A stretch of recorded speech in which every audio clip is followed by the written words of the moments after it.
नमस्कार, अभिनंदन, आभार आपका दोस्तों। आज मैं लेकर के आया हूं आपके लिए कुछ ऐसी जानकारी, कुछ ऐसी रहस्य की बातें, गोपनीय बातें, राज की बातें, जिन्हें आपको राज ही रखना है दोस्तों। इशारों को अगर समझो, राज को राज ही रहने दो। जी हाँ दोस्तों, कुछ बातें ऐसी होती हैं जिन बातों को राज रखना ही बेहतर होता है दोस्तों। भारतीय नीति शास्त्र जैसे चाणक्य, विदुर, भीष्म, नीति के अलावा हितोपदेश, जातक कथाएं और तमाम नीति कथाओं से हमें जीवन का ज्ञान, दर्शन, नीति और धर्म की शिक्षाएं प्राप्त होती हैं। उन्हीं में से चुनकर लाए हैं हम कुछ ऐसी नीतिगत बातें जो आपको दूसरे लोगों से गोपनीय रखनी चाहिए।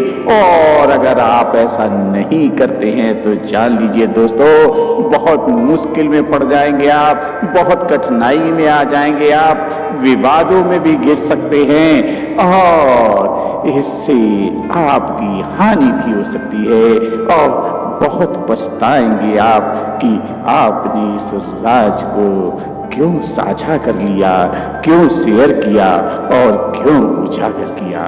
तो दोस्तों, ये कुछ ऐसी रहस्य की, राज की बातें हैं आपके जीवन के दर्शन में, जिन्हें आपको राज ही बनाए रखना बेहतर रहता है दोस्तों। हालांकि कुछ लोग इससे असहमत हो सकते हैं, लेकिन बहुत से ऐसे लोग हैं जो भारतीय दर्शन शास्त्र में, नीति कथाओं में और जातक कथाओं में विश्वास रखते हैं। वो ऐसा अवश्य जानते होंगे, जान रहे होंगे या अपने अनुभव में, उनके संज्ञान में ऐसा अवश्य आया होगा। तो दोस्तों, आइए मैं आज आपसे ऐसे 10 राज बताऊंगा जिनको आप शेयर ना करें दूसरों से तो बेहतर रहेगा। चाणक्य शास्त्र, चाणक्य की नीति में भी ऐसा ही कुछ कहा गया।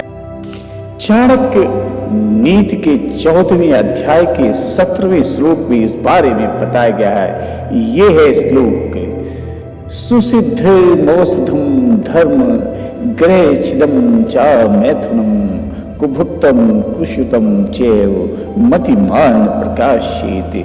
इस श्लोक के अर्थ में ही उन बातों को बताया गया है जो किसी से साझा नहीं करना चाहिए और ये आपके स्क्रीन पर भी दिखाई जा रही है। जी हाँ दोस्तों, पहला राज है घर परिवार की बातें। बहुत से ऐसे लोग भी हैं जो अपने घर परिवार की बातों को, सारी बातों को अपने मित्र, रिश्तेदार या किसी परिचित से साझा कर लेते हैं, शेयर कर लेते हैं सहज रूप से। ऐसे लोग बाद में बहुत परेशान होते हैं, पछताते हैं दोस्तों। इससे घर के सदस्यों में आपसी मनमुटाव और अविश्वास की भावना बढ़ती है। घर की बातें घर में ही रहें तो बेहतर रहता है, जीवन सुखमय बना रहता है दोस्तों।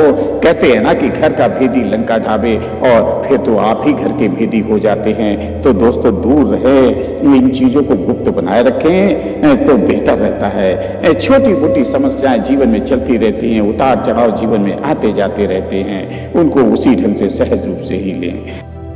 दोस्तों, हमारी नीति कहती है कि पति पत्नी का संसार व्यवहार गोपनीय ही रखना चाहिए।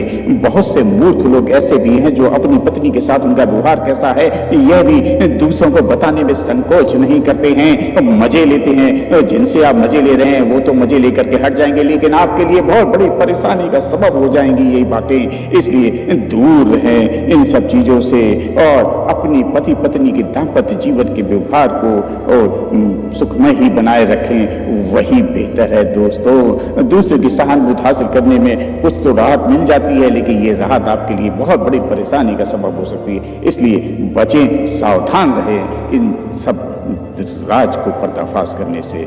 दूसरा राज दूसरा राज है घर का रहस्य। दोस्तों, पुराने जमाने में लोग संयुक्त परिवार में रहते थे और उनके घर भी बहुत बड़े हुआ करते थे। ऐसे में यह विचार या धारणा प्रचलित हुई थी कि किसी को भी अपने घर का रहस्य नहीं बताना चाहिए। दोस्तों, बहुत उचित है, नीतिगत बात है ये कि आप अपने घर के रहस्य को दूसरे के सामने उजागर न करें। आपका रहन सहन कैसा है, आपके अपने अपने अलग अलग कमरे होते हैं अपने घर के सदस्यों के, वो कैसे रह रहे हैं, उनका व्यक्तिगत जीवन कैसा है, यह झलक, यह जानकारी दोस्तों दूसरे के साथ शेयर करने में आपका कतई भला नहीं है, बिल्कुल भी भला नहीं है। यह हानिकारक है, हानिप्रद है। दोस्तों, चाहे कितना ही विश्वास पात्र रिश्तेदार ही क्यों ना हो, उसको भी यहाँ तक कि उससे भी कुछ दूरी तो जरूर बनाए रखें, मर्यादा का ख्याल रखें। दोस्तों, केयरफुल रहें, अपनी सावधानी अपने हाथों में सुनिश्चित करें। सावधानी हटी और दुर्घटना घटी। दोस्तों, तो इसलिए बेहतर रहेगा कि इस राज को भी आप राजी बनाए रखें। जी हाँ दोस्तों, तीसरी राज की बात है आपका धन।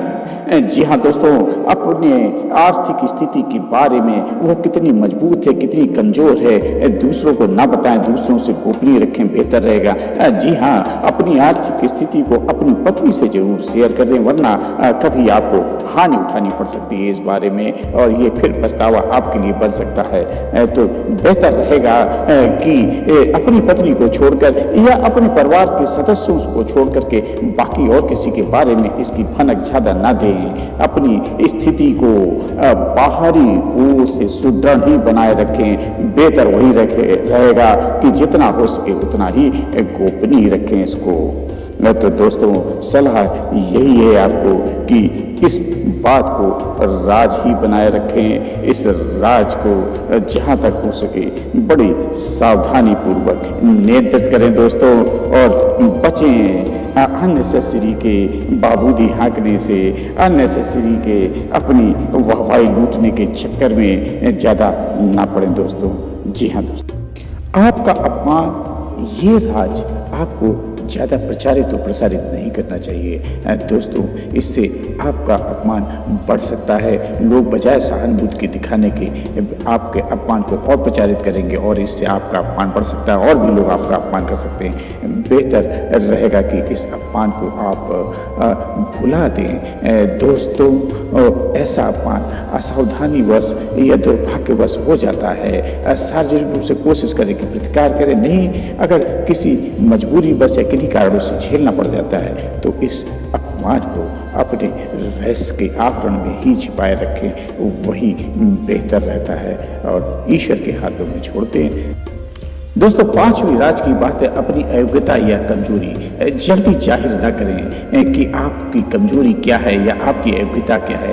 पहले तो फर्क महसूस करें, फर्क करना सीखें कि आपकी कमजोरी क्या है और आपकी अयोग्यता क्या है, क्योंकि बहुत सी जगह या मामले में इसे गोपनीय रखना कभी कभी नुकसानदायक भी होता है, लेकिन बहुत से मामलों में इसे उजागर करने से आपको लोग कमजोर समझकर आपके साथ गलत व्यवहार करने लगेंगे, आपको दबाने लगेंगे और मानसिक रूप से आपका उत्पीड़न करने लगेंगे। इसलिए इस बारे में आप अच्छे से विचार कर लें कि कब कहाँ कौन सी कमजोरी गोपनीय रखनी है, और कमजोरी और योग्यता में फर्क पहले जरूर कर लें, फिर इसके बारे में आगे अपने व्यवहार को तर्कसंगत बनाए रखें। जी हाँ, छठी राज की बात है मन की बात। जी हाँ, मन की बात को अपने मन में ही रखें और इसको अननेसेसरी अनावश्यक रूप से जाहिर ना करें। ऐसा करने से आपको नुकसान हो सकता है। दोस्त, आप ऐसा करके अपने आसपास संकट खड़े कर सकते हैं, अवरोध खड़े कर सकते हैं, कठिनाइयां उत्पन्न कर सकते हैं। हो सकता है कि आपके मन में किसी बात को लेकर अवसाद हो, क्रोध हो, घृणा हो, मन में हजारों तरह के विचार उत्पन्न होते हैं, लेकिन बुद्धिमान मनुष्य इन्हीं विचारों को व्यक्त करते हैं जो उसके हित में होते हैं।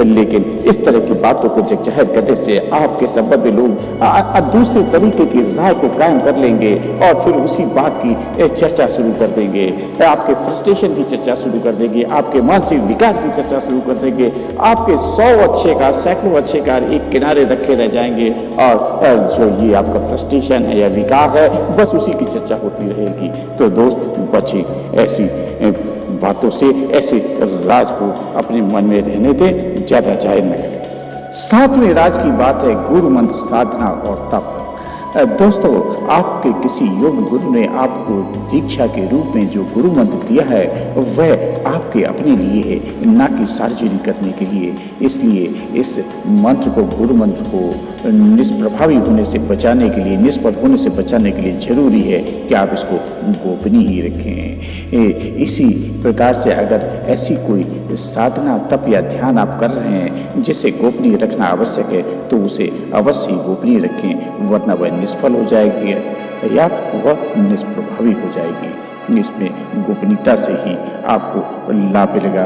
दोस्त, इस राज को और राज बनाए रखना ही बुद्धिमानी और बेहतर विकल्प होता है।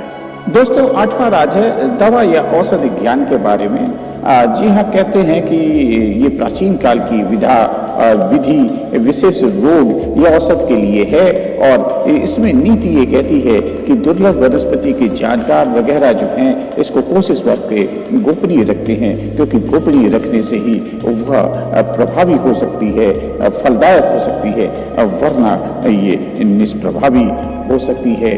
और ये उचित है कि नीति को मान लिया जाए, वरना उसका दुरुपयोग हो सकता है। 9वां राज आयु के बारे में है। जी हाँ, ये व्यवहारिक नीति है कि अकारण जब तक जरूरत ना हो अपनी आयु को गोपनीय रखें, बेहतर बुद्धिमानी इसी में है। दोस्तों, 10वां और अंतिम राज है गुप्त दान, दान पुण्य। जी हाँ दोस्तों, जब दान गुप्त है तो उसका बखान क्यों। महादान है गुप्त दान, तो उसको गुप्त ही बनाए रखें, वही नीति कहती है और शास्त्र भी वही कहते हैं। और बेहतरी इसी में है कि जो दान गुप्त है उसको गुप्त बनाए रखें, उसका बखान ना करें, वरना देवताओं की नजरों में भी आपका खूब भाजन हो सकता है। ऐसा हम नहीं, इन नीति शास्त्र कहते हैं। बहुत बहुत धन्यवाद।